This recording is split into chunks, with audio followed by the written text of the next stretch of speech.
Bakit kailangan ng girlfriend ni Kuya ang isama niya sa pag-akyat sa stage at hindi kayo? Hayaan mo na kung si Annie ang gusto niyang makasama sa pag-akyat sa stage. Hindi man lang naisip ni Kuya ang paghihirap niyo at pagkabaon sa utang para lang makapagtapos siya ng pangarap niyang kurso? Kahit hindi na lang niya tingnan ang sakripisyo naming magkakapatid. Ano ba ang ambag ng babaeng yun kailan lang naman niya nakasama kumpara sa ating pamilya niya? Oy, palapit ng kapatid mo. Batiin na lang natin siya. Huwag ka nang mareklamo dyan. Oh, sis, buti nakaabot ka. Nagpaalam talaga ako sa amo ko na half day lang ako papasok para mapanood ang pagtatapos mo. Nagulat lang ako bakit hindi si tatay ang kasama mo sa pag-akyat ng stage. Wala namang problema dun eh. Ito kasi yung uso ngayon. Nakiuso ka naman? Puro pa pasasalamat sa girlfriend mong narinig namin ni Itay. Wala man lang maiksing pasasalamat kay Itay sa pagsasakripisyo niya para maabot mo ang pangarap mong makapagtapos sa kursong gusto mo. Si Annie ang inspirasyon ko. Wala naman ako nakikita masama kung siya ang gusto kong makasama sa stage. Para sa'yo walang masama. Pero alam mo ba ang nararamdaman ni Itay ha? Buong akala niya siyang aakyat sa stage kasama mo. Nanghiram pa naman siya ng polo sa kapitbahay natin para lang maging presentable siya sa paningin ng mga tao. Ay, hayaan mo na lang, Vilma. Tapos na naman eh. Congratulations, anak. Sa wakas natupad mo na ang pangarap mo. Salamat po, tay. Buti pa kayo naiintindihan ako. Wait, tara na sa bahay. Nagpaluto ako kay Nelia ng pansit at buto para pagsaluhan natin. Ay, isama mo na rin si Annie. Pasensya na po, tay. May iba po kasi kaming pupunta ni Annie. Sa isang resort po kami magsa-celebrate kasama iba naming kaibigan. Ay, ganun ba? Kayo na lang po kumain ng handa ko. Sige po, tay. Tinatawag na po ako ni Annie. Ay, teka lang. Itago niyo na lang din ang regalo niyo para sa kanya, Tay. Sigurado naman na hindi niya yan magugustuhan.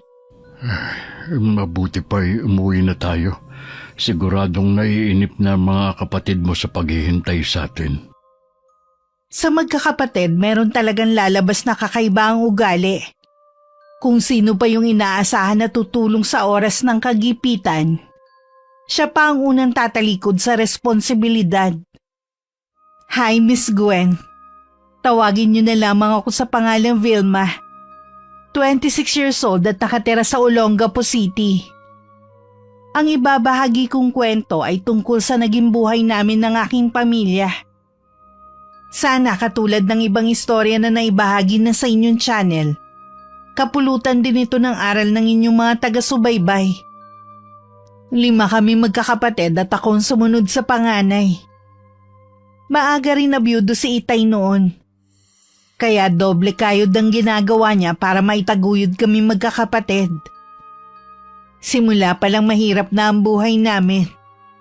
At umaasa kami na kapag nakapagtapos ng pag-aaral si Kuya Cyrus at magkaroon ng trabaho, kami naman ang tutulungan niya.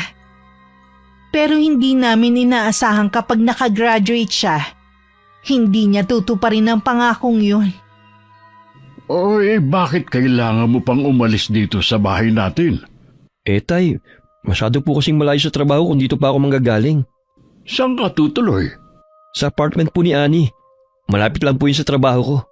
Mukhang nakapagdesisyon ka na. Sana lang dalawin mo kami dito ng mga kapatid mo. Opo naman. Lagi ko kayong dadalawin kapag day off ko. Mag-iingat ka at huwag kang makakalimot sa Panginoon na hingin sa Kanya na gabayan ka lagi. Kayo na lang po magsabi kay Vilma. Hindi ko na po siya mahihintay na dumating. Ay, sige. Ako na lang ang magsasabi sa Kanya. Ay, siya nga pala anak. Ngayon na may trabaho ka na, baka pwede mo kong tulungan sa pag-aaral ng mga kapatid mo. Oo naman po, tay. Kada sahod ko po ay magbibigay ako sa inyo. Huwag lang po kayo umasa na malaki may bibigay ko sa inyo, ha. Alam niyo naman na bago pa lang ako sa trabaho. Hindi naman kita pupuwersahin na magbigay ng malaki kung ano lang ang kaya mo. Pasensya ka na, iyo ha. Wala naman kasi ako maaasahan eh. Naintindihan ko naman po kayo. Paano tay? Halis na po ako. Okay. Sige, naway gabayan ka lagi ng nasa taas. Gabi na ako nakauwi ng bahay dahil nag-overtime ako sa trabaho. Sinabi ni Itay na wala na si Kuya sa bahay.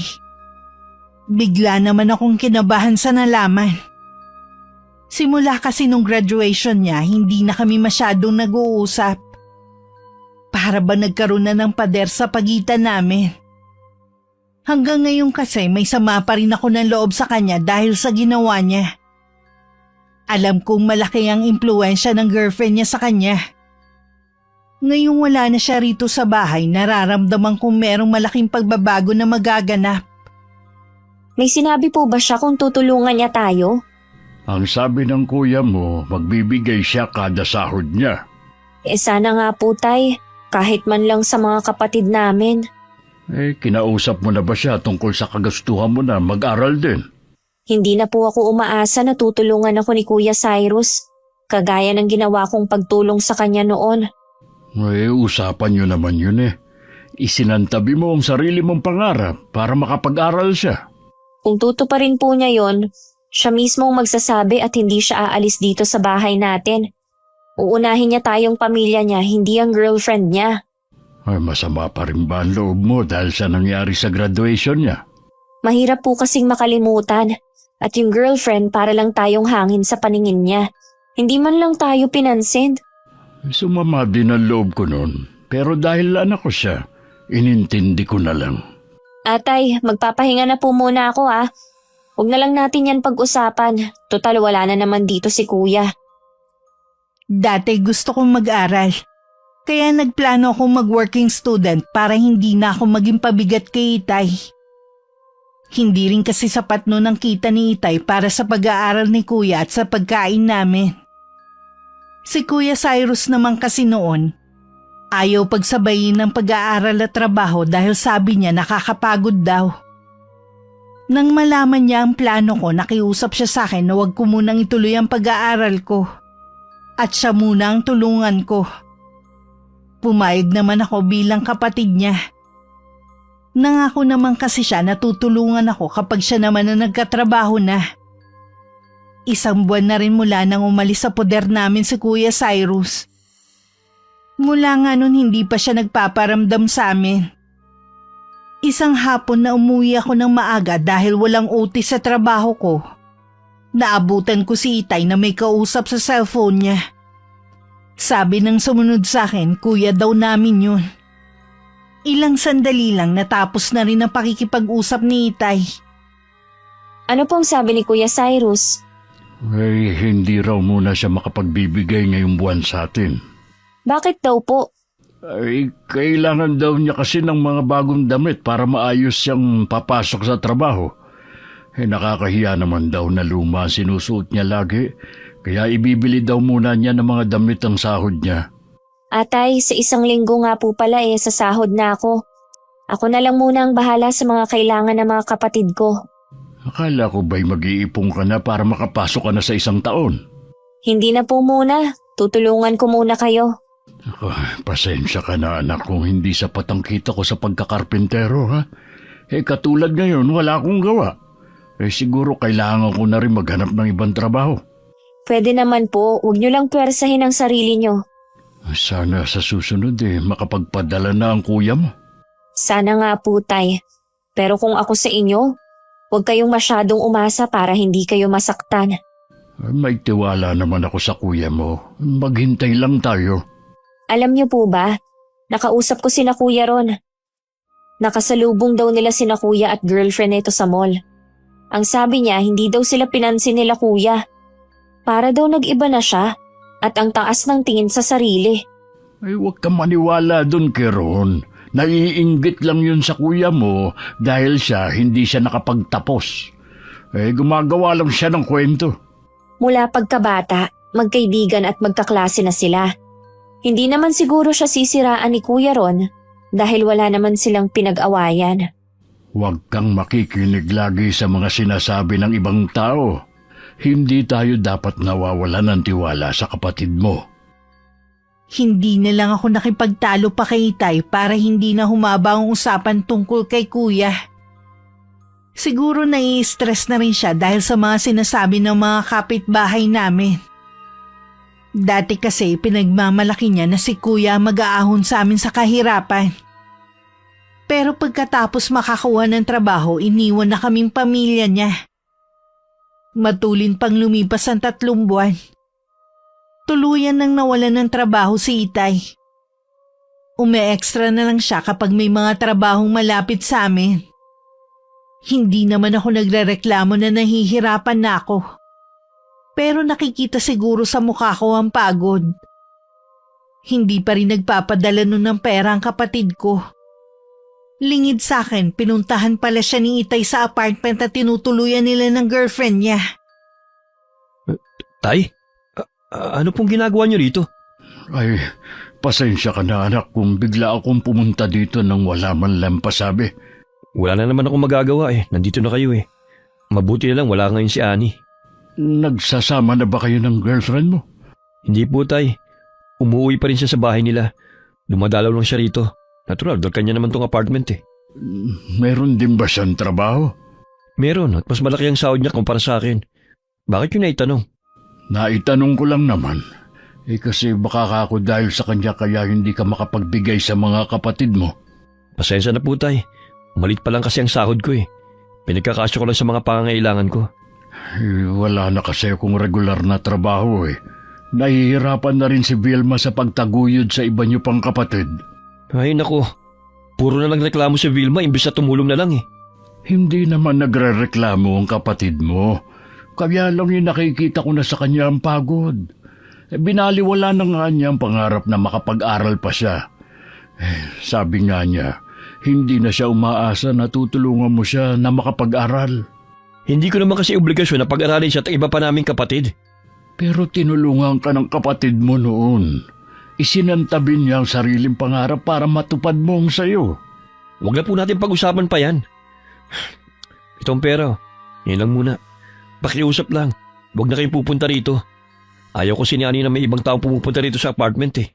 Hindi pa nga kayo mag-asawa under ka na niya. Hindi naman po sa ganun. Sana naman, dalawin mo kami sa bahay. Namimiss ka ng mga kapatid mo. Sa day off ko po pupunta ako sa atin. Gusto pa sanang makiinom ni Itay ng tubig dahil nauuhaw siya nun pero tiniis na lang niya. Dahil sa nakikita kay kuya. Hindi nga siya inalok man lang na maupo. Bago umalis, pasimple pang sinulya pa ni Itay ang kabuuan ng apartment. Hindi niya maiwasang ikumpara ang bahay namin sa tinitirhan ni Kuya Cyrus.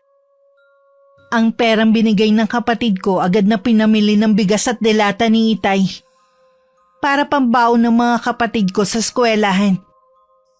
Nakapag-extra po ba kayo, Tay, kaya nakabili kayo ng bigas at delata? Dapat nga meron. Kaya lang hindi pa daw kailangan ng helper. Huwag niyo pong sabihin na inutang niyo yan. Hindi anak. Alam mo naman na hindi na muna tayo pinapayagan na mangutang sa tindahan. Galing ako sa apartment ng kuya mo. Galing sa kanya ang perang pinambili ko. Mabuti po nagbigay siya. Oo nga eh. Ang ganda pala ng tinitira ng kapatid mo ngayon. Kaya po siguro mas pinili niyang doon tumira. Mas bagay nga sa kanya dahil titulado na siya. Hindi naman siguro yun ang dahilan ng kapatid mo. Hanggang kailan po ba kayo magbubulag-bulagan sa ginagawa ni Kuya Cyrus sa atin? Kinalimutan na niya ang mga pangako niya. Huwag mo munang husgahan ang kuya mo. Bigyan muna natin siya ng pagkakataon na umangat. Nag-uumpisa pa lang naman siya. Huwag nating hayaan na tayo pang hihila sa kanya pababa. Tama po kayo, Tay. Pasensya na kayo kung ganito ang inasal ko Nahihirapan na rin kasi ako sa kalagayan natin Lalo na kapag nakikita ko ang mga kapatid ko. Konting tiis pa. Naniniwala ako na kuya mo ang mag-aahon sa atin sa kahirapan. Kahit hindi na lang po yun. Tulungan na lang sana niya kahit sa baon ng mga kapatid namin. May natira pa naman sa ibinigay ng kuya mo. May 1 linggo pa na babaunin ng mga kapatid mo. Naging nakakapagod man at nakakainip ang bawat araw na dumaraan, patuloy pa rin akong lumalaban ng patas. Hindi ako nawawalan ng pag-asa na balang araw magbabago rin ang takbo ng buhay ng pamilya ko. Yun nga lang hindi ko pa alam kung paano at kung kailan. Wala na naman akong OT ng araw na yun. Kaya naisip kong maglakad-lakad muna sa pinakamalapit na mall sa amin. Kapag gusto kong mag-isip, ganun ang ginagawa ko. Ang naglalakad-lakad. Hindi ko lang akalain na isa sa mga restaurant doon makikita ko si Kuya at ang girlfriend niyang si Annie. Hindi ko alam kung anong pumasok sa utak ko at nilapitan sila. Vilma? Anong ginagawa mo rito? Pauwi na kasi ako nang makita ko kayo dito ni Ate Annie. Kaya lumapit ako. Magkikita kasi kami rito ng mga kaibigan ko eh. Pasensya na kung hindi kita maiimbita na sumabay kumain sa amin ha. Huwag kang mag-alala kuya. Wala naman akong balak na makisalo sa inyo eh. Gusto lang sana kitang makausap kung okay lang. Wala pa kasi akong pera ngayon eh. Kung hihingi ka sa akin. Itatanong ko lang sana kung may balak ka pang tuparin ang pangako mo sa akin noon. Anong pangako? Nakiusap si Kuya Cyrus na wag muna akong mag-aral noon at magtrabaho ako para masuportahan siya imbis na sarili kong suportahan ko. Hindi daw niya kasi kayang pagsabayin ang trabaho at pag-aaral. Os, talaga? Ang alam ko, kaya nakatapos ang kapatid mo dahil working student siya. Ni isa sa inyo walang sumuporta sa kanya. Halos magkasakit na nga siya noon eh at nabaon sa utang para lang mairaos niya ang pag-aaral. Ilang beses na nga siyang sumuko noon pero ako ang nagpapalakas ng loob niya. Kaya ba ikaw ang kasamang umakyat sa stage ni Kuya? Tama lang na ako ang kasama niya dahil akong naging inspirasyon niya. Lumitaw lang naman kayo ng tatay mo kung kailang magtatapos na siya eh. Bakit hindi ka magsalita, Kuya? Sabihin mo sa babaeng to na kami ni Itay ang naghirap para makapagtapos ka. Maraming beses na walang baon ng mga nakababata nating kapatid para lang maibigay sa'yo. Kahit may sakit ako noon, pumapasok pa rin ako sa trabaho para buo ang sahod ko na iaabot sa'yo. Tigilan mo na nga yung kadramahan mo ha. Huwag mong sirain ang career ng kapatid mo sa pamamagitan ng paghila pababa sa kanya. Wala naman akong balak na hilahin si Kuya pababa. O anong tawag dyan sa ginagawa mo ha? Gusto ko lang naman na tulungan niya kami kahit papaano. Gaya ng ginawa namin sa kanya noon. Utang niya pa rin sa amin kung nasaan siya ngayon. Talagang ipagpipilitan mo na may ambag ka sa kapatid mo ha? Ako ang saksi sa lahat ng paghihirap niya. Katunayan nga niyan, umuutang pa siya sa akin para lang may panggastos siya sa pag-aaral dahil napupunta pa sa inyong sarili niyang kinikita. Kaya sa akin siya may utang na loob, hindi sa inyo. Puro kasinungalingan lang ang kinukwento sa'yo ni Kuya Cyrus para maawa ka sa kanya. Pwede ba Vilma? Huwag mo akong ipahiya sa harap ni Annie. Tama lang naman na ipahiya ka. Kung ano-ano palang kasinungalingan ang sinasabi mo sa kanya. Anong klase kang anak para pasamain ang ama natin sa ibang tao? Para magmukha kang mabait, ha? Umalis ka na kung ayaw mong hilahin kita palabas dito. Hindi mo na kailangang gawin yan. Nasabi ko na rin naman ang dapat kong sabihin. Ikaw, Annie, hindi mo pa lubos na kilala ang kapatid ko. Baka pagsisihan mo kung bakit naniwala ka sa kadramahan niya. At ikaw, Kuya, may karma ka rin sa mga ginawa mo. Masama ang loob na lumabas ako ng restaurant na yun. Hindi ko na pinansin ang mga kakaibang sulyap sa akin ng ibang kumakain doon. Ngayon malinaw na sa akin ang lahat kung bakit parang hangin lang kami sa paningin ni Annie. Hindi man lang niya pinapansin ang tatay namin. Yun pala puro kasinungalingan ng kinikwento sa kanya ni Kuya Cyrus. Tama ka nga mahal. Magaling magdrama ang kapatid mo. Mabuti na lang sinabi mo kaagad sa akin para maging handa ako. Sabi ko nga sa'yo nakakapagod din ang kadramahan nila. Kaya lang, hindi ko pa rin sila matiis na hindi abutan. Lalo na yung mga nakababata akong kapatid. Putulin mo na kasi ang ugnayan mo sa kanila. Hayaan mo sila magbanat ng buto. Bata pa naman ang tatay mo eh. At yung kapatid mo, hayaan mo siyang pag-aralin ng sarili. Hindi mo siya obligasyon. Oo nga, hindi ko na nga lang siya pag-aaralin. Noon pa naman ayaw niyan eh. Ngayon pa ba? Baka mami magloko lang siya. Nawala na tuloy ako ng ganang kumain. Mabuti pa, umuwi na tayo. Ay nako, mabuti pa nga. Ako rin, wala na ng gana eh. Kanina pa ako nagpipigil na mapaiyak sa biyahe. Ayoko kasing pagtinginan ako ng mga tao. Baka mamaya may kumuha pa sa akin ng video na hindi ko alam at mag-viral pa. Pagdating sa amin, dun na ako bumulalas ng iyak. Sobra naman ang pag-aalala ni Itay na sinuri pa niya ang katawan ko. Iniisip niya siguro na baka na-hold up ako o di kaya may sumalbahi sa akin.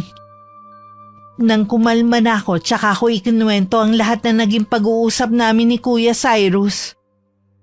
Hindi ako makapaniwala na nagawa yun ng kuya mo sa atin. Kahit ako, ganyan din po ang nararamdaman ko. Kaya pala para lang tayong hangin sa harap ng girlfriend niya. Dahil sa mga paninira niya. Hindi ba kayo nagtataka? Sa loob ng 2 taon nilang relasyon, hindi man lang siya dinalan dito ni kuya. Natatakot kasi siya na mabuko sa mga kasinungalingan niya. Noon pa'y napupuna ko na ang kakaiba niyang ugali. Pero hindi ko alam na ganun pala kalala. Paniwalang-paniwala naman sa kanya ang girlfriend niya. Palagay ko ginagamit lang siya ni Kuya Cyrus para makuha ang gusto niya. Kung ganun, biktima rin si Annie. Magaling talagang artista si Kuya Cyrus. Madali niyang napapaniwala ang mga tao. Tapos tayo ang nagmumukhang masama sa paningin ng iba. Gusto ko siyang makausap. Huwag niyo po siyang puntahan. Baka mamaya ipahiya din kayo. Hayaan niyo na siyang pumunta dito sa atin. Kita ang lungkot at pagkadismaya sa mukha ni Itay. Alam ko nasaktan siya sa mga nalaman.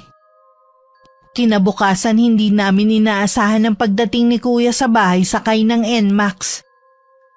Nang makilala siya ng mga kapatid ko, sinalubong naman siya at manghang-mangha sa sinakyan niya.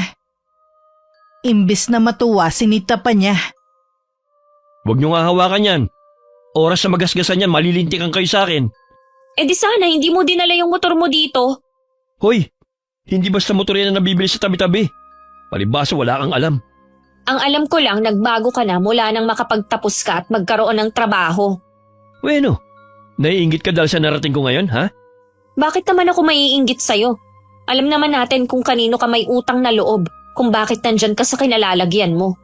Akala mo yata nakalimutan ko na yung ginawa mo kahapon eh. Pinahiya mo ko sa harapan ni Annie. Mabuti na lang hindi siya naniwala sa'yo. Hindi ka naman dapat mapapahiya eh, kung naging totoo ka lang sa kanya.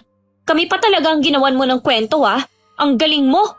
Dahil sa ginawa mo, wala ka nang aasahan sa akin. Wala naman talaga eh, dahil yun naman talaga ang plano mo. Ang iwan kami sa ere. Nasaan ba si Tay? Siyang gusto ko makausap, hindi ikaw. Nandito ako. Tay, mano po? Marunong ka pa palang rumispeto sa akin. O baka dahil may mga nakatingin na mga kapitbahay. Mabuti pa, dito tayo sa loob ng bahay mag-usap. Sumunod kayong 2 sa akin. Tay, hindi naman po kasi magandang ginawa ni Vilme. Napahiya ko sa harapan ng girlfriend ko. Hindi naman alam ng kapatid mo na iba pala mga sinasabi mo kay Annie. Bakit mo yun nagawa sa amin?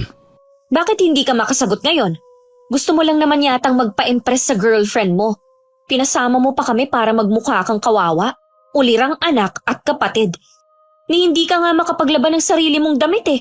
Tapos palalabasin mo na kinakawawa ka namin? Tumigil ka na nga. Kundi susungal nga rin kayong bibig mo. Sige, gawin mo! Yan naman talaga ang tunay mong kulay. Dumalaw ka lang ba rito para awayin ang kapatid mo? Ha?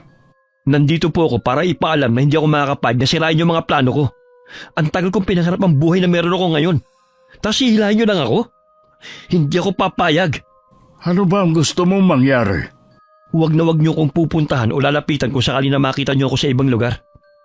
Hintayin nyo na lang na dalawin ko kayo. Paano mga kapatid mong nag-aaral? Alam mo na wala na akong trabaho. Hindi kakayanin ni Vilma na pasanin lahat ng gastos dito. Tama po si Annie na hindi ko kayo obligasyon na tulungan. May sarili akong buhay na kailangan kong harapin. Hindi rin naman kita obligasyon na paaralin, pero dahil mahal kita isinantabi ko ang pangarap ko. Sana pala naging makasarili na lang ako noon. Nasisiguro ko kasi, kung ako ang nasa kalagayan mo ngayon, hindi ko kakalimutan ang pamilya ko. Pasensya na pero kailangan ko maging makasarili kung gusto ko magtagumpay sa buhay. Kung yan ang gusto mo, hindi ka namin pipigilan. Gawin mo ang gusto mo. Yun ang huling araw na tumuntong sa bahay namin si Kuya Cyrus. Tuluyan na niyang pinutol ang ugnayan niya sa amin. Minsan, dala ng kuryosidad, inisto ko ang Facebook niya para malaman ang mga ganap niya sa buhay. Halos buong Pilipinas pala nalibot na niya. Lagi din silang kumakain sa iba't ibang restaurant kasama ng mga kaibigan. Samantalang ako hindi ko man lang madala sa fast food ng mga kapatid namin. Sunod-sunod kasi ang hindi magandang nangyari sa pamilya namin. Ngayon hindi maigalaw ni Itay ang kalahating katawan niya dahil na-stroke siya. At tuluyan na siyang hindi makapagtrabaho. Sa loob ng 2 taong nakalipas, hindi man lang kami nalala ni Kuya. Salamat, anak. Nag-abala ka pa talaga na paghanda ako. 60 na po kayo. Hindi po pwede na hindi kayo paghandaan kahit pansit. Daming ng handa. May cake pa? Siyempre naman po, Tay. Dahil kayong may birthday, kayong unang titikim sa handa nyo. Salamat, anak. Bawal pong umiyak ngayon, dapat masaya lang. Luha ito ng kaligayahan. Masaya ako kasi kahit hirap ka na sa pagkita ng pera, nagawa mo pa rin akong ipaghanda. Gusto ko po kasi na masaya kayo at ang mga kapatid ko. Sayang nga lang, hindi na tayo buo. Wala na ang nanay niyo at hindi na rin nagpapakita sa atin ang kapatid mo. Huwag niyo na pong isipin ng mga taong wala dito, Tay. Mabuti pa po, kumain na tayo. Kanina pa po natataka kami itong 3 sa cake ko. Mabuti pa. Unahin mo lang bigyan ng cake ang mga kapatid mo. Mamaya na lang ako. Ito muna pansit ang kakainin ko. Samantala, naalala din naman ni Kuya na birthday ni Itay ng araw na yun. Alam din naman yun ni Annie. Hindi makapaniwala ang kapatid ko na 2 taon na palang nakakalipas mula nang makita at makausap niya kami. Ni minsan hindi siya nakonsensya sa pagtalikod niya sa amin. Iniisip niya kasi kung hindi niya pinutol ang anumang ugnayan sa amin, wala siya sa kinalalagyan niya ngayon. Hindi mo ba dadalawin ng pamilya mo? Birthday di ba ng tatay mo? Nako, hihingi lang ng pera ang mga yun. Akala ko ba sa loob ng 2 taon hindi ka naman nila kinontak. Kung bigyan mo man sila ng pera, wala naman sigurong masama dahil birthday ng Itay mo. Kahit hindi ako nakikipagkita sa kanila, regular pa rin ako nagpapadala. Hindi ko lang sinasabi sa'yo. Ang bait mo talaga. Sa kabila ng mga ginawa nila sa'yo, hindi mo pa rin sila matiis. Kung alam lang nila ang trauma na inabot mo dahil sa maagang pagkamulat mo sa kahirapan at obligasyon sa kanila. Ikaw lang ang tumulong sa akin para malampasan ko lahat yun. Kaya malaking pasasalamat ko sa'yo. Ikaw na ang pamilya ko. Pamilya mo pa rin sila. Dapat balang araw, patawarin at tanggapin mo pa rin sila sa buhay mo. Oo naman. Hindi ko kakalimutan yun. 2 araw pagkatapos ng birthday ni Itay, aksidente kami nagkita ni Kuya sa mall. Iiwas sana ako kung hindi lang niya ako nakita. Ibang-iba na talaga ang itsura niya at pananamit. Sino ang mag-aakalang lumaki siya sa mahirap na pamilya?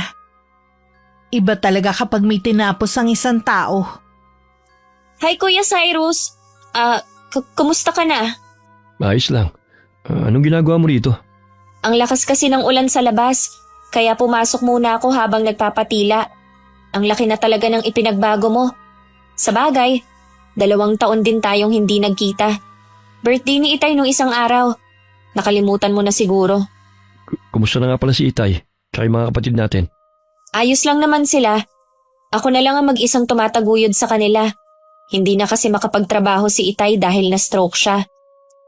Salamat sa Diyos kahit papaano nakakaraos kami kahit hindi kami lumapit sa'yo. Hindi ko alam. Kailan pa? May 1 taon na rin ang nakakalipas. Sabi mo kasi huwag ka na namin pupuntahan kahit kailan Kaya hindi na kita sinabihan pa. May hinihintay ka ba? Si Annie. Nagpunta lang siya sa banyo. Uuwi na rin kami. Sige, baka tumila na ang ulan. Uuwi na ako. Tinanguan lang ako ni Kuya Cyrus. Habang naglalakad palayo, alam kong nakasunod pa rin siya ng tingin sa akin. Hindi pa rin tumitila ang ulan pero hindi na ganun kalakas. Kaya lumabas na rin ako at pumunta sa terminal. Akala ko ba sa loob ng 2 taon, regular ka nagpapadala sa kanila? Ani? Kanina ka pa ba dyan? Sapat lang para marinig kong pinag-usapan ninyo ng kapatid mo. Nagkakamali ka na narinig mo. Ano na naman kaya ang iimbentohin mong kwento laban sa kapatid mo? Okay, sige. Aaminin ko na sa'yo na pinutol ko na ang ugnayan ko sa kanila. Iyon naman kasi ang gusto nila eh. Ilang beses ako nagpapaabot ng tulong sa kanila. Pero sila yung tumatanggi. Gusto kasi nila buong sahod ko. Pwede ba yun? Paano naman yung mga nalaman ko kanina sa trabaho mo? Ang dami mong hindi magaganda na sinasabi laban sa akin. Nakalimutan mo na yata na nandun ang pinsan kong si Marife. Siya ang mga mata ko sa ginagawa mo sa trabaho mo. Huwag ka maniwala kay Marife. Sinisira lang ako ng pinsan mo dahil naungusan ko na siya sa trabaho. Mas paniniwala mo ba siya kaysa sa akin na ilang taon mo nang kasama sa isang bubong? Sana nga nagsasabi ka ng totoo para paniwalaan ko pa ang mga sinasabi mo. Dapat akong paniwalaan mo. Lahat naman ginawa ko para sa'yo at sa relasyon natin Ginawa kitang reyna ng buhay ko. Huwag mo sanang paniwalaan ng iba para lang magkasira tayo. O sige, naniniwala na ako. Mabuti pa, umuwi na tayo. Tumila na naman na ang ulan Hindi alam ng kapatid ko, unti-unti nang namumulat ang mga mata ni Annie. Marami kasi itong nalaman sa pinsan niya. Maging sa isang bagong empleyado na lagi nitong kasama. Hindi na muna yung binanggit ni Annie. Dahil hindi pa naman siya sigurado kung meron bang namamagitan sa dalawa. Sadyang panahon pa rin yun ng mga pagsubok sa amin. Ilang araw na kasing nilalagnat ang bunso kong kapatid na si Pinky. Gusto ko na sana siyang dalhin sa ospital. Kaya lang nagkataong naubos na ang pera ko sa pambili ng gamot ni Itay. Lagi kong pinapainom ng pinakulo ang tawa ang kapatid mo. Sabi ng kapitbahay natin, mainam daw yun sa may lagnat. Lahat po ng kakilala natin hinihiraman ko. Kaya lang gipit din sila. Nag-aalala na kasi ako kay Pinky. Halos 1 linggo na po siyang nilalagnat.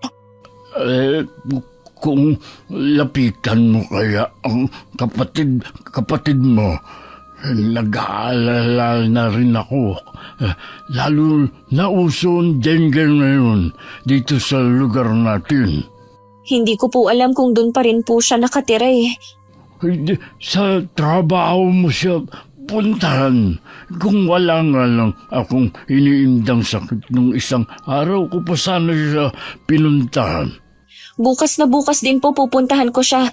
Hindi na muna ako papasok sa trabaho. Pero nang gabing yun, napilitan na kami takbo si Pinky sa ospital.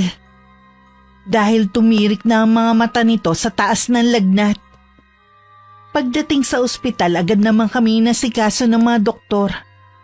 At nalaman namin na dengue pala ang sakit ng kapatid ko. Kinailangan din naming ilipat ang kapatid ko dahil kulang sa gamit at puno na rin ng pasyente ang ospital na yon. Napilitan kami ni Itay na sa private hospital ilipat si Pinky. Pero maraming gamot ang pinabibili. Nagpaalam muna ako kay Itay na pupuntahan muna si Kuya Cyrus. Pero pagdating ko sa pinagtatrabahuhan niya, hindi pala siya pumasok. Mabuti na lang ibinigay sa akin ng guard ang address ng bahay nito dahil nagpakilala akong kapatid niya. Kitang-kita ang gulat sa mukha ni Kuya nang makita ako. Nasa likod niya si Annie na hindi rin maikakaila ang pagkabigla. Siguro nagtataka sila kung paano ko natunto ng bago nilang bahay. Paano mo nalaman ang bahay namin? Galing ako sa trabaho mo. Nalaman ko nga na hindi ka pumasok kaya hiningi ko sa guard ang address mo. Sinabi ko na kapatid mo ko at may emergency lang na kailangan kitang makausap. Umanda talaga sa akin ng guard na yon. Basta na lang nagbibigay ng impormasyon? Hindi naman siguro ibibigay ni Manong guard kung hindi sinabi ni Vilma na kapatid mo siya. Ano ba kasing kailangan mo sa akin Di ba sinabi ko na noon na wag niyo akong pupuntahan? Pasensya ka na kuya Wala na talaga kasi ako malapitan Nasa ospital si Pinky. Nadengue siya at wala kaming pambayad sa ospital. Pinagluloko mo ba ako Wala namang bayad ng mga public hospital ah. Kinailangan kasi namin siyang ilipat ng private hospital eh. Kailangan namin ng ipambabayad. Walang-wala talaga ako ngayon. Ang yabang mo rin kasi, no? Wala ka rin naman palang pera.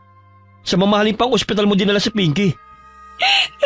Dengue kasi ang sakit niya at mismong doktor na ang nagsabi na kailangan namin siyang ilipat dahil hindi kumpleto ang gamit sa una naming pinagdalhan. Dahil na rin sa dami ng pasyente. Ewan. Gumagawa lang yata ng kwento para perahan ako eh. Nagsasabi ako ng totoo, kuya. Maawa ka naman kay Pinky, oh. Pangako ko, babayaran ko rin sa'yo yung perang ibibigay mo, kuya. Ayoko mawala si Pinky. Wala akong pera dito. Dadalawin ko na lang kayo kapag hindi na ako busy. Kuya, pera ang kailangan ko ngayon. Nag-aagaw buhay ang kapatid natin. Huwag mo naman pairalin yung kadamutan mo ngayon, oh. Wala ka na ba talagang konsensya, ha? Hindi ka ba nakakaramdam ng awa? Madamot pala ha? Pwes, wala akong pakialam kung nag-aagaw buhay man si Pinky. Sa iba ka manghiram, huwag sa akin na madamot pa kapatid. Maawa ka naman, kuya.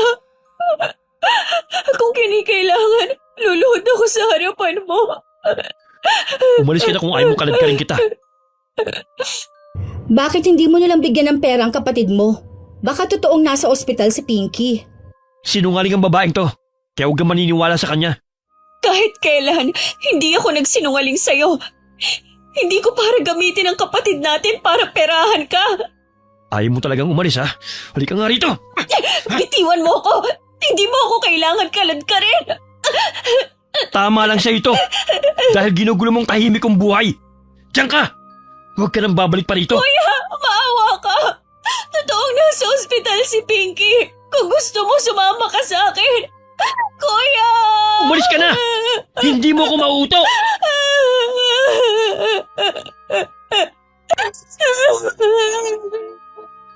Halos mamaos na ako sa kakatawag kay kuya pero hindi na niya ako pinansin.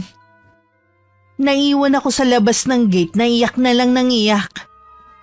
Wala akong nagawa kundi umalis at takot na bumalik ng ospital. Dapat sumama ka na lang sa kanya sa ospital para malaman mo kung nagsasabi siya ng totoo. Mag-aaksaya lang ako ng oras. Palagay ko, desperada na ang kapatid mong makahingi ng tulong. Kita sa kanya ang pagod at takot. Magaling talagang umarte yun. Kita mo nga, nadadala ka sa pag-iyak niya. Sana nga, tama ka. Hindi mo kasi alam kung gaano kasakit mawala ng mahal sa buhay. Pagdating sa ospital, inasikaso naman daw ang kapatid ko. Dahil may isa kaming mabait na kapitbahay na tumulong na makalikom ng pera para sa mga bibilhing gamot. Buong gabing binantayan ko ang kapatid ko at iyak na lang ako ng iyak.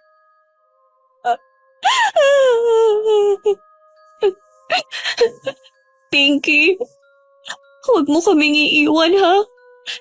Yung pangako ko sa yung cake para sa birthday mo, pinag-iipunan na ni ate. Lumaban ka lang, ha? Hindi namin kakayanin kapag nawala ka rin katulad ni nanay. Kapag nakita mo siya, huwag ka munang sasama, ha? Sinabi ng doktor sa amin na dahil severe dengue na, nagkaroon na ng komplikasyon ng mga organ ng kapatid ko. Nang gabing yun, tuluyan nang bumigay si Pinky. Nakita naman namin ni Itay na lahat ginawa na ng doktor para mailigtas ang kapatid ko. Pero hanggang doon na lang siya. 2 araw nang nakaburo lang kapatid ko sa bahay namin, hindi pa rin ako makausap ng maayos. Lagi lang kaming nasa tabi ng kabaong ni Pinky ng mga kapatid ko. Bigla ako napasulyap sa kausap ni Itay na may edad ng babae. Noon ko lang siya nakita sa buong buhay ko. Kilala ko kasi lahat ng kaibigan ni Itay. Alam ko na sobrang sakit ang nangyari sa atin. Hindi ko alam kung kaya bang paghilumin ng panahon ng pagkawala ni Pinky sa atin.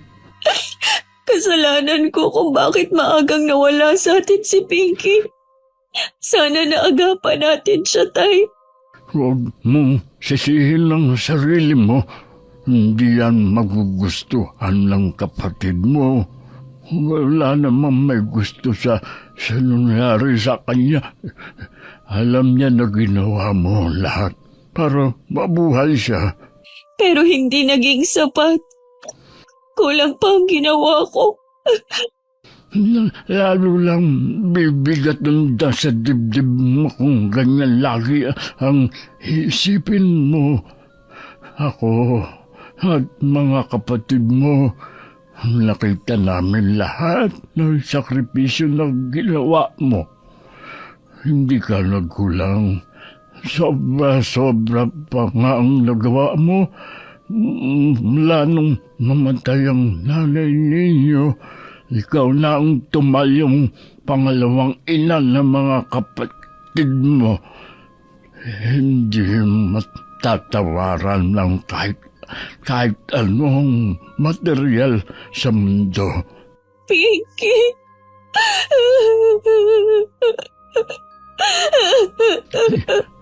Isipin mo na lang, masaya siya kasama nanay niyo.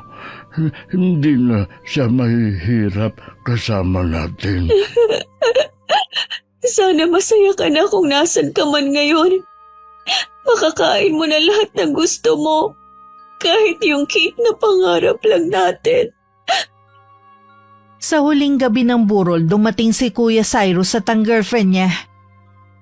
Malayo pa lang natanaw ko na siya pero hindi ako tumayo para salubungin siya. Sa ayos niya parang hindi burol ang pinuntahan. Hindi rin kumikilos ang dalawa naming kapatid sa tabi ko. Masama din ang loob sa kanya. Imbes na sa kabaw ng kapatid namin sila lumapit, kay tatay sila dumiretso na nakaupo malapit lang sa amin. Kaya dinig ko rin ang pinag-uusapan nila. Bakit ngayon ka lang? Hindi ko po alam, Tay. Aksidente lang kami na nagkita ni Ron. Siya nagsabi sa akin na bukas na ang libing ni Pinky. Hindi mo alam? Hindi ba pumunta si Vilma sa'yo at humihingi ng tulong? Oo nga po. Kaya lang hindi naman niya kasi sinabi na malubha na pala ang kapatid namin. Hanggang dito ba naman sa burol ng kapatid mo?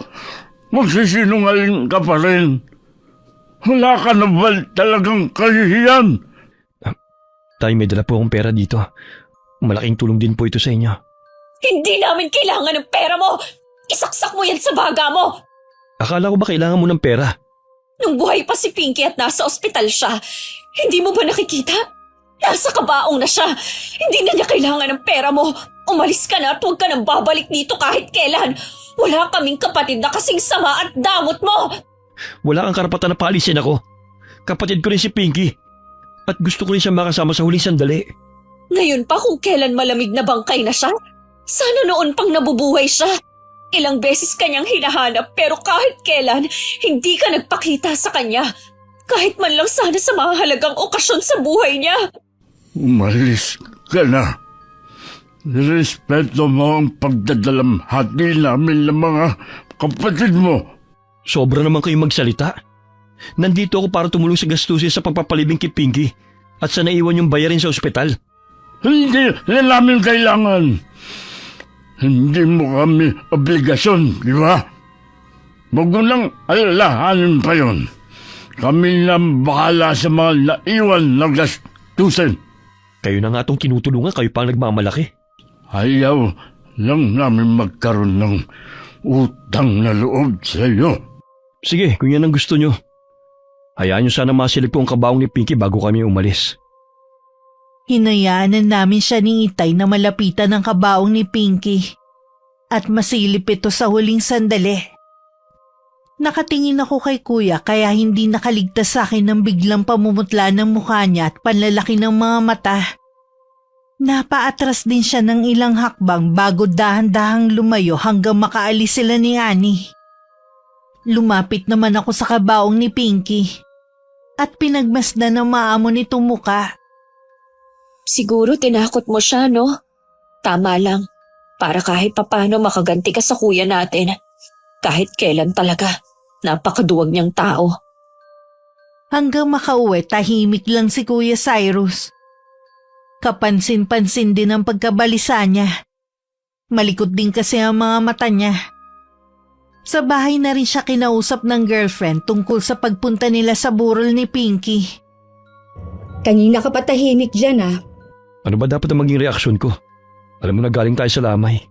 Sasama ba tayo sa libing bukas? Hindi na siguro. Ayaw naman nila akong makasama eh. Ipinagtabuyan nga nila tayo kanina eh. Intindihin mo na lang ang nararamdaman nila. Hindi madali ang mamatayan. Bakit? Hindi ba ako kasama sa namatayan? Nagluluksa din naman ako Hindi halata sa'yo. Mas mahalaga sa'yo na makita ng mga tao doon ang ibibigay mong pera. Hindi nga nila tinanggap, di ba? Sila pa yung nagmamalaki. Mas gusto pa nilang mabaon sa utang kaysa tanggapin ang ibinibigay ko sa nila. Kasalanan mo rin naman kasi. Nagpunta na dito si Vilma pero hindi mo man lang siya tinulungan. Malay ko ba naman na nagsasabi siya ng totoo? Noon pa, nagsasabi na siya ng totoo. Tapos ako hindi? Kanina, habang abala ka sa pakikipagtalo, nakausap ko ang ilan sa mga tao nandun. Alam ko na ang lahat. Ang sakripisyo ng kapatid mo at tatay mo para lang makapag-aral ka. Samantalang ikaw noon, pag-aaral lang ang iniintindi. Tapos, hindi mo man lang masuklian ang ginawa nila sa'yo. Huwag kang maniwala sa kanila. Sinisira lang ako ng mga yun dahil naiingit sila. Ako nakasama mo at hindi mo naman sila kilala. Dapat lang na sa akin ka maniwala. Mabuti pa, matulog na tayo. Maaga pa ang pasok natin bukas sa trabaho. Nakahiga na nun si Annie at binabalikan sa isip ang mga natuklasan tungkol sa kapatid ko nang marinig niya ang malakas na sigaw ni Kuya Cyrus. Agad siyang tumayo at lumabas ng kwarto nila. Nakita niya ang kapatid kong nakaupo sa sahig na parang natumba at may tinuturo. Patay ka na! Nakita kita sa kabaong kanina! Patay ka na! Patahimikin mo na ako, Pinky! Wala akong kasalanan sa pagkamatay mo! Ano bang nangyayari sa'yo? Wala naman akong nakikita sa pader na itinuturo mo. Nandito kanina si Pinky. Nakita ko siya. Sa'yo na rin ang galing na nasa loob na siya ng kabaong, kaya paano siya mapupunta dito? Hindi ko alam. Basta nandiyan siya kanina. Nakatayo at galit ang tingin niya sa akin. Hindi kaya ginugulo ka na ng konsensya mo kaya nakikita mo si Pinky? Bakit siya magpapakita sa akin wala naman akong kasalanan sa kanya? Sa sakit siya namatay. Tumayo ka na nga lang dyan. Para kang bata na nakasalampak pa sa sahig.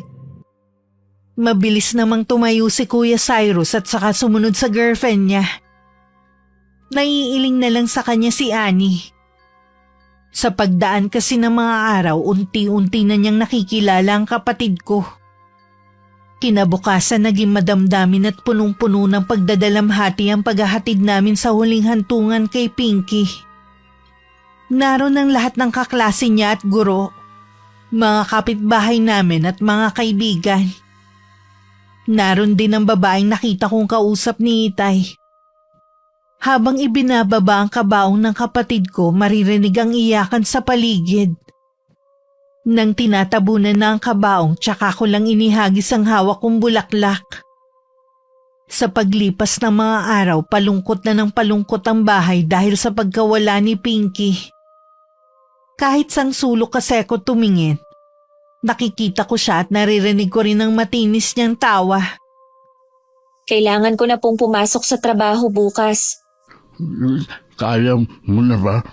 Lagi ko po kasi naaalala si Pinky kapag nandito lang ako sa bahay. Ikaw ang bahala. Kung sakali na hindi mo pa kaya, dumito ka na lang muna. Kailangan ko na rin po para mabayaran na natin ang mga utang natin. Hindi mo na kailangang isipin pang mga yun.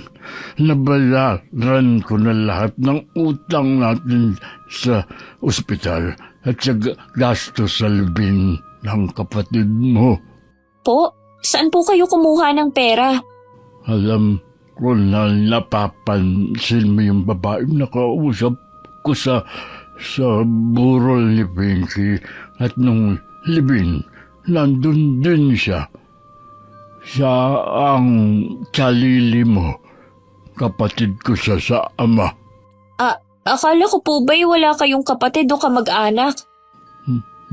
nagsinungaling ako sa inyo. Anak kasi ako sa labas, kaya akala ko hindi ako mahalaga sa mga kapatid ko sa ama. Bakit daw po siya nagpakita sa inyo? Siya na lang daw ang natitira sa kanilang tatlong magkakapatid. May iniwan din pala sa akin na mana ang limao namin, ama. Kung sakali daw na patay na ako, sa inyo mapupunta yun. Matagal na pala niya akong hinahanap. Ibig po bang sabihin, magbabago na ang buhay natin? Ganun lang nga, iya. Sayang, hindi na nahintay ni Pinky. Alam mo ba, tingin ko, tinulungan ni Pinky si Ate Lily na matagpuan tayo. Ayon sa kwento ng tiyan mo, napanaginipan niya ang kapatid mo. Siya daw ang nagturo kung nasaan tayo. Kaya gano'n na lang ang gulat ni ate. Nang makita ang tarpaulin sa labas na kamukha ng batang nasa panaginip niya. Hanggang sa kabilang buhay, tayo pa rin ang inaalala ni Pinky. Kaya huwag ka na munang pumasok sa trabaho. Gusto ko na bumawi sa inyong tatlo. Ang totoo po niyan, napapagod na rin po ako. Alam ko naman yun. Kaya sa pagkakataong to, gawin mong magpapasaya sa'yo at hindi dahil kailangan mong gawin para sa amin. Nagpa siya kaming lisanin ng lugar na yon na matagal din namin naging tahanan. Bago umalis, nagpaabot muna ng munting tulong si Itay sa mga kapitbahay na nasandalan namin nung mga panahong walang-wala kami. Lumipat kami sa mas disenteng bahay at napagamot ko na si Itay. Nang medyo maayos na ang kanyang kalusugan, nagdesisyon siyang umuwi muna sa Olongapo, kung saan siya lumaki at nagkaisip. Kung wala nga lang pasok ang mga kapatid mo, sana lahat tayo uuwi dun. Sa bakasyon na lang po, Tay. Tayong lahat ang uuwi doon. Sabi nga ng tsalili mo, sana daw dun na tayo tumira. Pwede rin naman po, taga doon naman talaga tayo eh. Titignan ko rin ang bahay na sinasabi ng kapatid ko na binigay sa akin. Kapag alam ko na magugustuhan ninyo magkakapatid, dun na tayo titira. Hindi po ba natin ipapaalam kay Kuya ang dumating na swerte sa atin? Wag na muna siguro. Gusto ko kasi na kung babalik siya sa atin. Dahil naisip niya na mahal niya tayo bilang pamilya. Hindi dahil sa meron siyang makukuha sa atin. Tama nga po kayo. Hindi na nga ulit siya nagpakita sa atin eh. Kahit nung libing ni Pinky, hindi ko siya nakita. Nangangahulugan lang na hindi tayo mahalaga sa kanya. Nalulunod pa siya sa mga material na bagay na nasa paligid niya. Tingin niya sa atin, pabigat lang sa kanya. Kung hindi niya tayo tinalikuran, mas higit pa sana ang tinatamasa niya ngayon. Bukas na nga palang alis ko. Ikaw na ang bahala dito sa bahay at sa mga kapatid mo. Opo, Tay. Huwag niyo pong kakalimutan ng pasalubong, ha? Dahil hindi naman ako sanay na walang ginagawa, naging kainip-inip ang bawat sandali sa bahay. Lalo na wala ang mga kapatid ko. Para maibsan ang pagkainip, tumatambay ako sa mall at namili ng mga gusto ko na dati tinitingnan ko lang. Nang mapagod, naupo muna ako sa food court at bumili ng makakain. Hindi ko akalain na magkikita kami ni Annie. Baka sa kanya ang pagkagulat at tiningnan pa niya ako mula ulo hanggang paa. Kahit hindi ko siya inaalok, naupo siya sa tapat ko. Akala ko kamukha mo lang. Kanina pa kasi kita nakikita eh. Buti lumapit ako. Oh, kumusta ka? Ayos lang naman. Parang nag-ibang itsura mo. Ang ibig kong sabihin, mas lalo kang gumanda. Mas lumutang ang ganda mo sa suot mo. Kasama mo ba si Kuya Cyrus? Nasa trabaho pa siya eh. Mamaya pa kami magkikita. Ano nga palang ginagawa mo dito? Naiinip kasi ako sa bahay kaya naisip ko na tumambay muna dito. Namili na rin ako.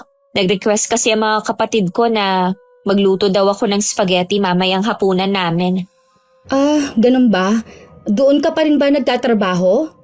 Hindi na, umalis na ako sa dati kong trabaho. Saan ka na ngayon? Sa bahay lang muna.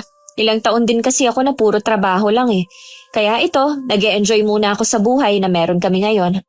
Ang mabuti pa, samahan mo na muna ako na hintayin si Cyrus. Sino naman ang may sabi sa'yo na gusto ko siyang makita? Kapatid mo pa rin siya. Os, baka nakakalimutan mo kung paano niya kami trinato noon. Ako nang humihingi ng dispensa sa ginawa niya sa inyo. Kahit ako, humihingi din ng tawad.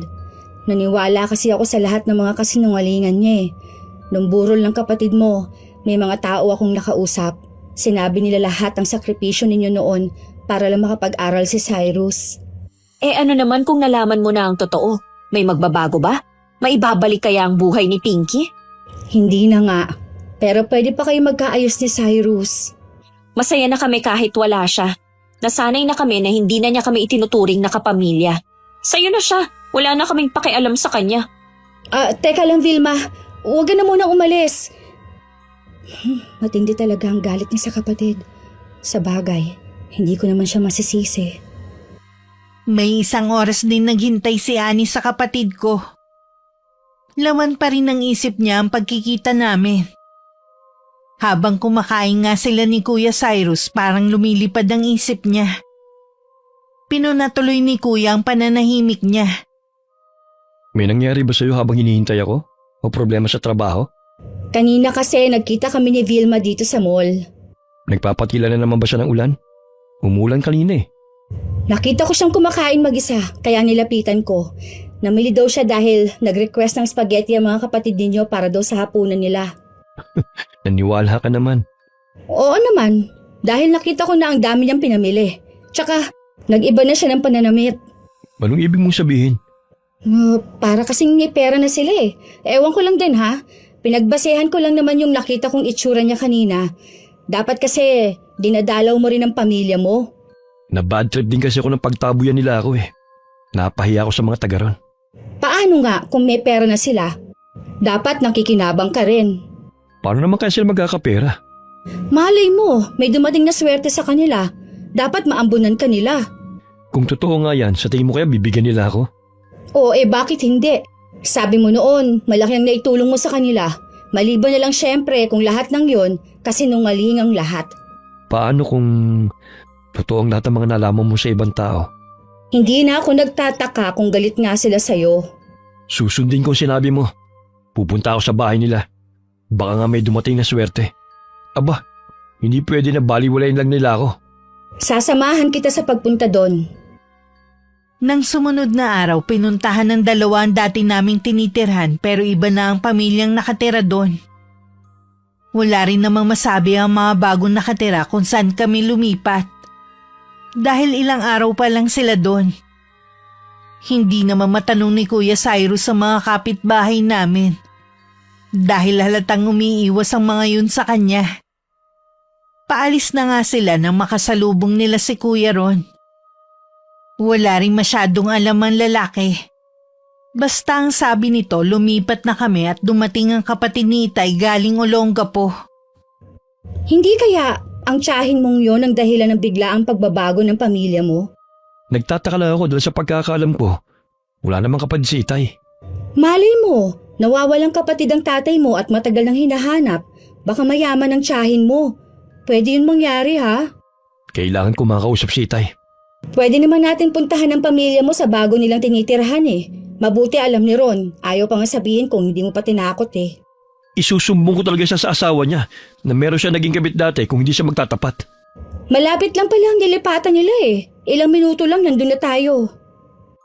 Kasalukuyan ako nagluluto nun sa kusina at naglalaro ang dalawa kong kapatid ng basketball sa loob ng bakuran namin. Humahangos na pumasok si Brian nang sumunod sa akin. At sinabing nasa labas ng gate sina Kuya Cyrus at Annie.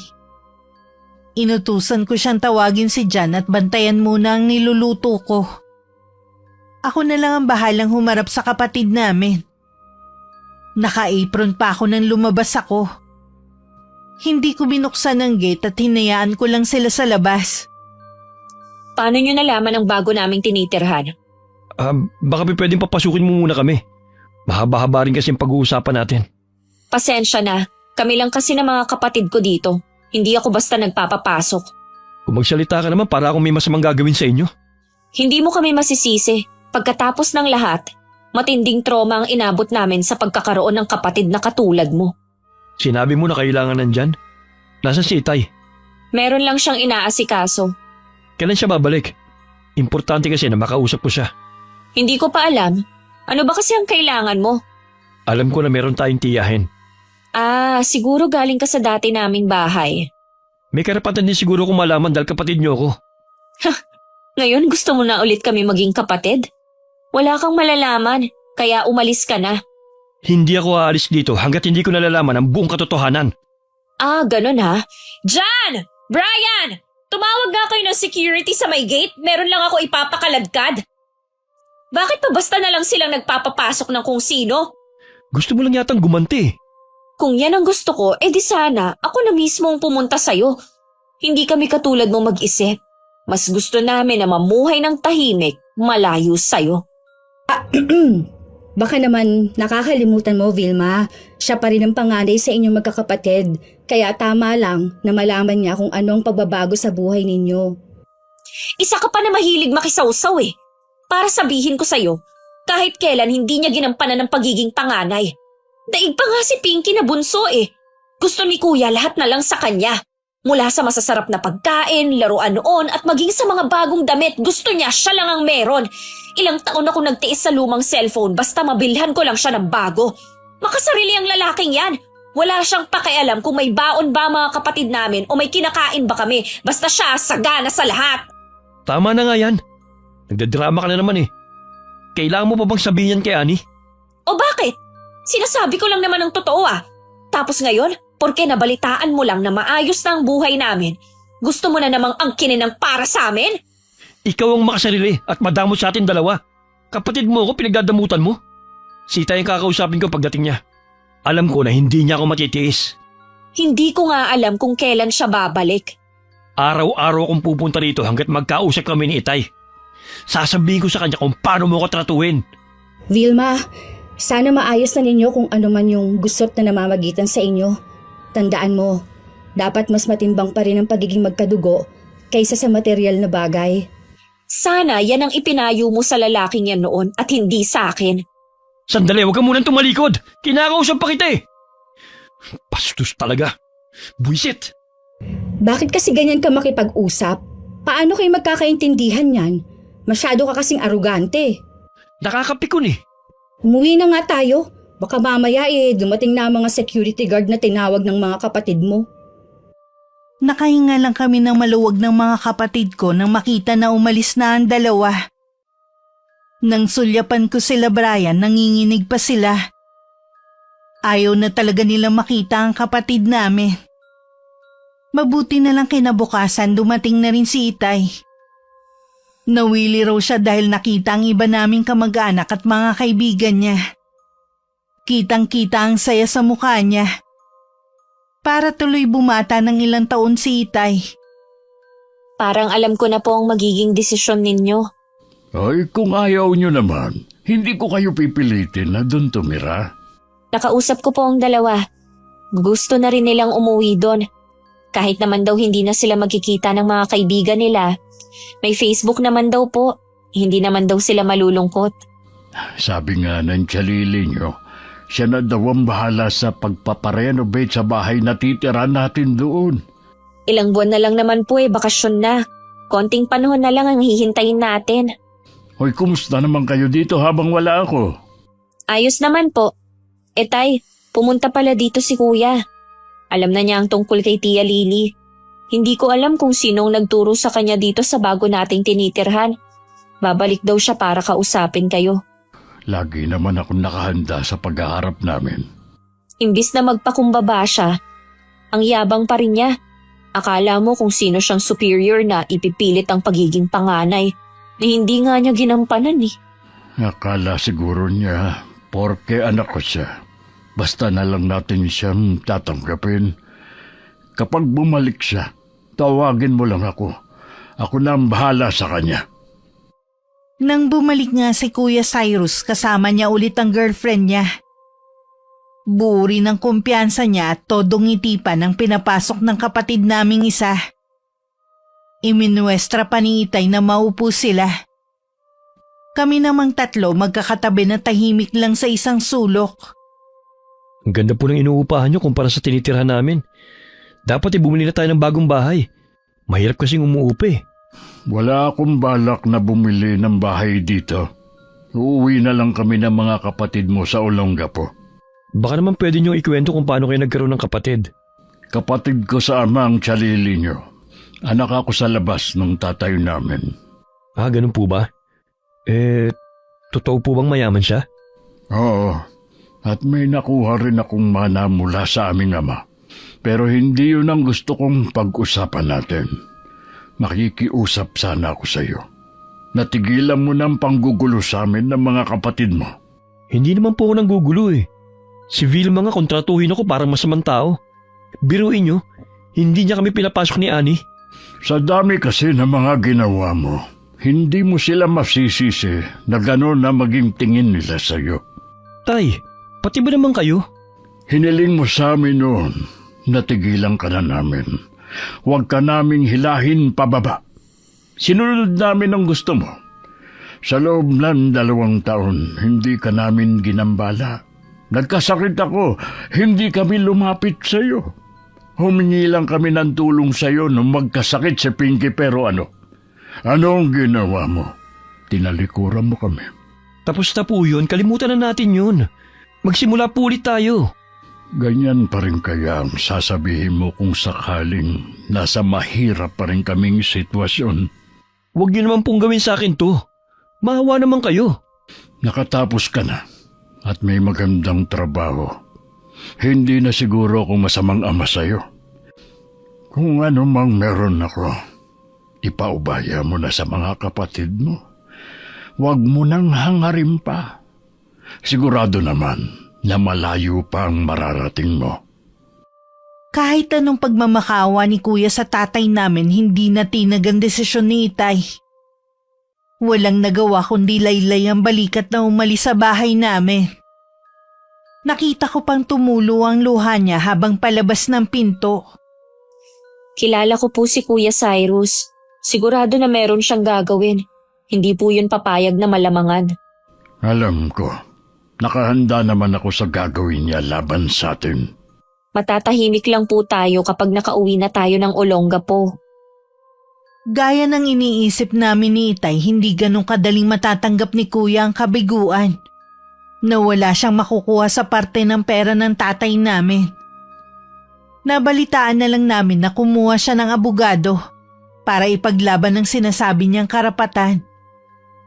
Pero hindi kinatigan ng pinaglalaban niya na lalong nagpagalit sa kanya. Narinig mo naman siguro ang paliwanag ng abogado. Wala kang laban. Nasa tatay mo na kung gusto kanyang pamanahan. Tanggapin mo na lang siguro, natalo ka na. Ano? Hahayaan ko lang yung mga kapatid ko na magpakasasa sa pera ng tatay namin? Tama naman ang tatay mo eh. Nakatapos ka at may magandang trabaho. Mag-focus ka na lang sa career mo. Hindi ko rin magagawa yan. Dahil ang isip ko nasa pamilya ko. Wala ka na ngang magagawa kung nagmamatigas ang Itay mo. Kita mo nga, lumipat na naman sila ng bahay kaiiwas sa'yo. E di pupuntahan ko yung 2 kong kapatid sa pinapasukan nilang eskwelahan. Maawa ka naman sa kanila. Baka nakakalimutan mo, mga menor edad sila. Gusto mo bang makasuhan ha? Ikaw ang makukulong sa ginagawa mo eh. Tulungan mo na lang kasi ako mag-isip ng paraan. Wala nang ang ibang paraan kundi ang magbago ng isip ang tatay mo. Napakadamot nila sa akin. Pagkatapos ng lahat ng ginawa ko para sa kanila. Hayan ka na naman eh. Gumagawa ka na naman ng kwento na hindi naman nangyari. Kahit kailan wala kang ginawa sa kanila para maiahon mo sila sa hirap. Sila ang maraming tulong na ginawa sa'yo. Pagkatapos mo silang gatasan, iniwan mo na lang silang basta. Ikaw ang madamot. Gusto mo sa'yo na lang lahat eh. Magbabago na ako. Magiging mabuting anak na ako at kapatid sa kanila. Huli na ang lahat. Hindi na rin sila maniniwala sa bait-baitan mo. Sundin mo na lang ang sinasabi ko sa'yo. Nandito pa naman ako eh. Tayo na lang ang pamilya dito. Itinuloy pa rin ni Kuya Cyrus ang masamang plano sa dalawa naming kapatid. Akala ni Annie manggugulo lang siya. Yun pala balakid na pinandalawa. Mabuti na lang alerto ang mga to at nakahingi ng tulong. Hindi na lang kami nagsampa ng kaso dahil kapatid pa rin namin siya. Hindi ko akalain na magagawa mo ito sa mga kapatid mo. Hindi ko alam kung anong klaseng dugo ba ang nananalaytay sa'yo. Bakit ganyan ka kasama? Patawarin niyo po ako, Tay. Hindi ko po sinasadya. Gusto ko lang naman po na mapansin niyo ako eh. Mapansin? O mabigyan ko ng pera? Napakasakim mo? Hindi ko na po hinahangad ang pera. Basta patawarin niyo na lang po ako at muling tanggapin. Hindi na kita mapapatawad pa.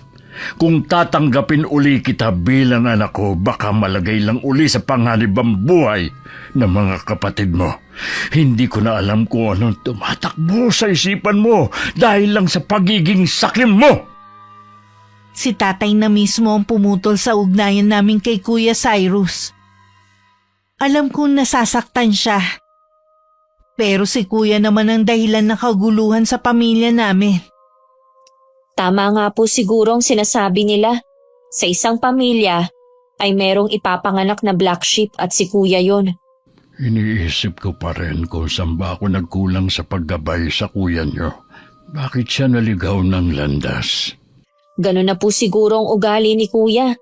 Hindi na siya magbabago kahit kailan. Tayo na lang pong lumayo para hindi mapahamak sa kamay niya. Oo, anak. Tayo na nga lang.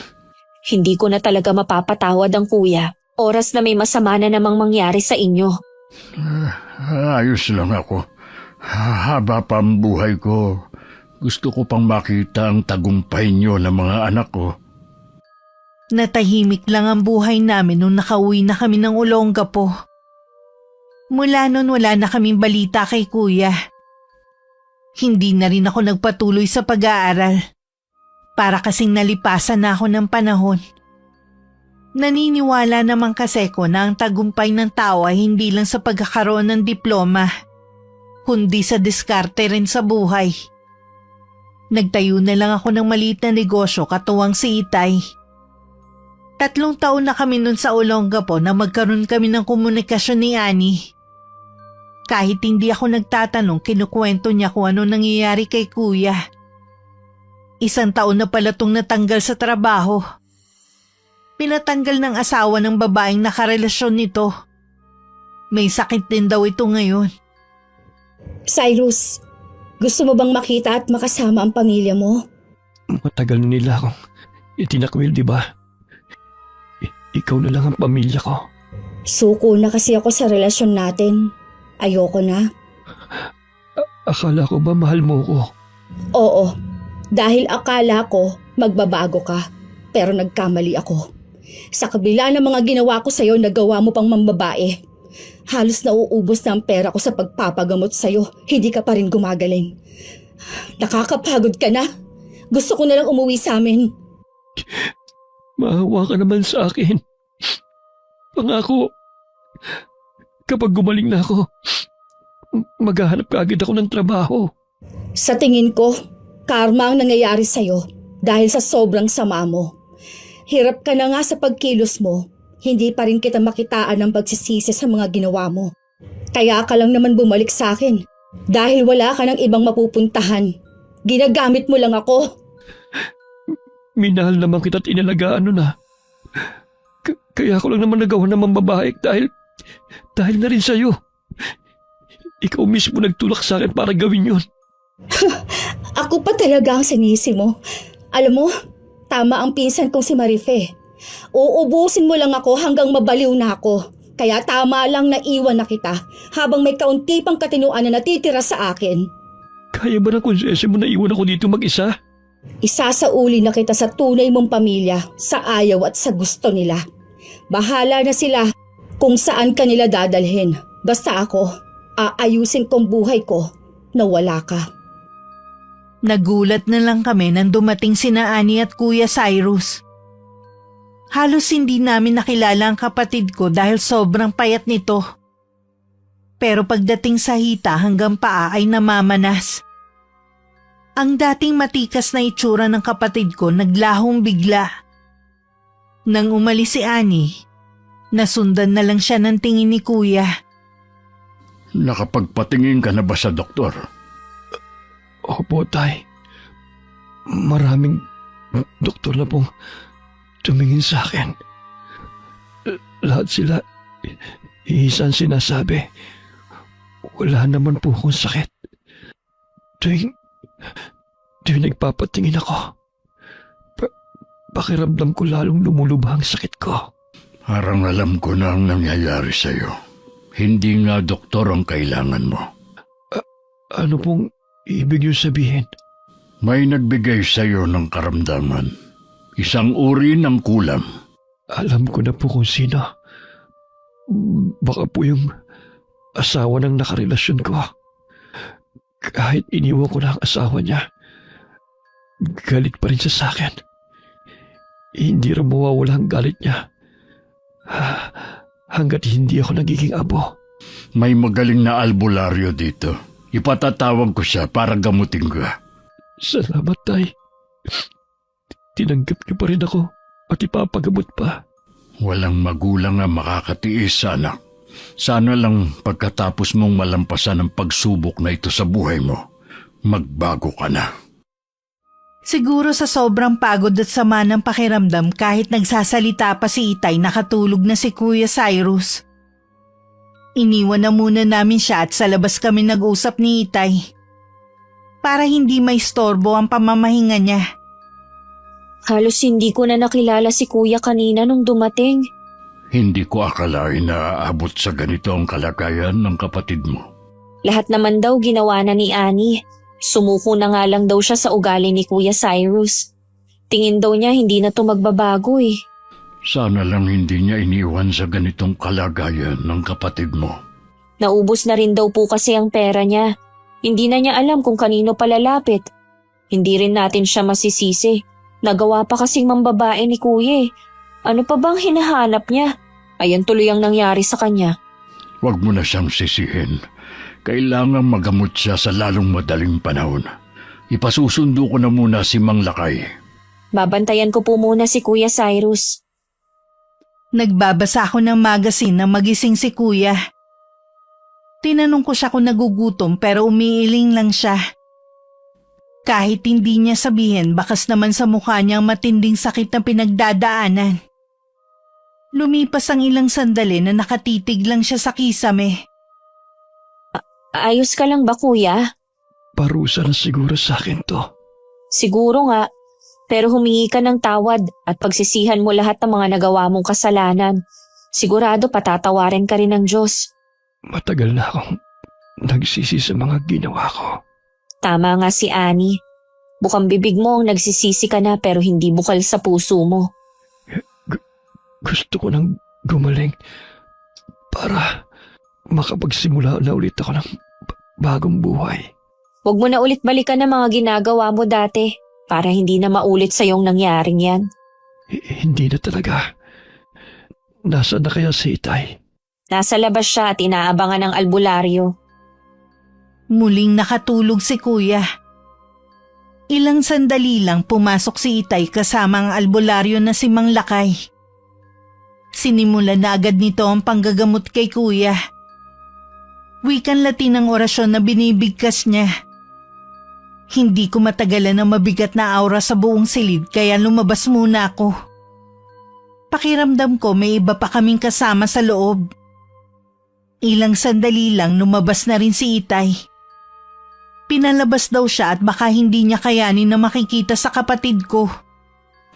Matindi raw ang galit ng taong gumawa nun sa kapatid mo. Kahit si Mang Lakay, nahihirapan na gamutin ang kuya mo. Sana naman mapagaling niya si Kuya. Ramdam ko po kanina na gusto pang mabuhay ni Kuya Cyrus. Gusto niyang magbagong buhay. Paano niya magagawa yun kung hindi siya mabibigyan ng pangalawang pagkakataon? Ibinibigay ko na sa kamay ng Panginoon ang buhay ng kapatid mo. Kung hindi siya para sa atin, kukunin na niya siya sa atin. Wala tayong magagawa dahil hiram lang ang bawat sandali natin sa mundong ito. Taimtim ako nagdasal para sa buhay ng kuya ko. Sana hayaan pang madugtungan ng buhay niya para pagsisihan niya ang mga nagawa niyang mali. Naging kainip-inip man ang bawat sandaling paghihintay. Nang makita namin na lumabas na ang albularyo at ngumiti sa amin, alam na namin na nagtagumpay siya. May 1 taon na rin mula nang malampasan ni Kuya ang malaking pagsubok sa buhay niya. Uuwi siya sa araw na yon para sa 64th birthday ni Itay. Nagtatrabaho siya sa malayo at yun ang pangalawang beses na uuwi siya sa amin. Happy birthday po, Tay. Ay, salamat, iyo. Mabutit nakarating ka. Asahan niyo po na lahat ng okasyon ng pamilya, lagi po akong darating. Napansin ko kuya, nabawasan yata ang pagiging maporma mo ngayon ah. Mas gusto ko na manamit na lang ng simple at ganun din ang paraan ng pamumuhay. Simple pero masaya. Napag-isip-isip ko na hindi lang perang dahilan para maging masaya, kundi ang pagkakaroon ng masaya at mapagmahal na pamilya. Wala na akong maihiling pa. Masaya naming pinagsaluhan ng simpleng handa ni Itay. Nang sulyapan ko si Kuya, alam kong totoo na ang pinapakita niyang kabaitan sa amin at walang halong pagkukunwari. Ang sobrang ambisyon talaga ang dahilan kung bakit nagkakawatak-watak ang isang pamilya. Pera ang laging ugat para mag-isip ng hindi maganda ang tao sa kanyang kapwa. Kapag pinagsama ang pagiging ambisyoso at pagiging mukhang pera, nagbubunga to ng kapahamakan hindi lang sa sarili, maging sa mga taong nasa paligid natin. Naway magsilbi tong inspirasyon sa lahat ng madamot, makasarili at sakim ng mga tao. Wakas,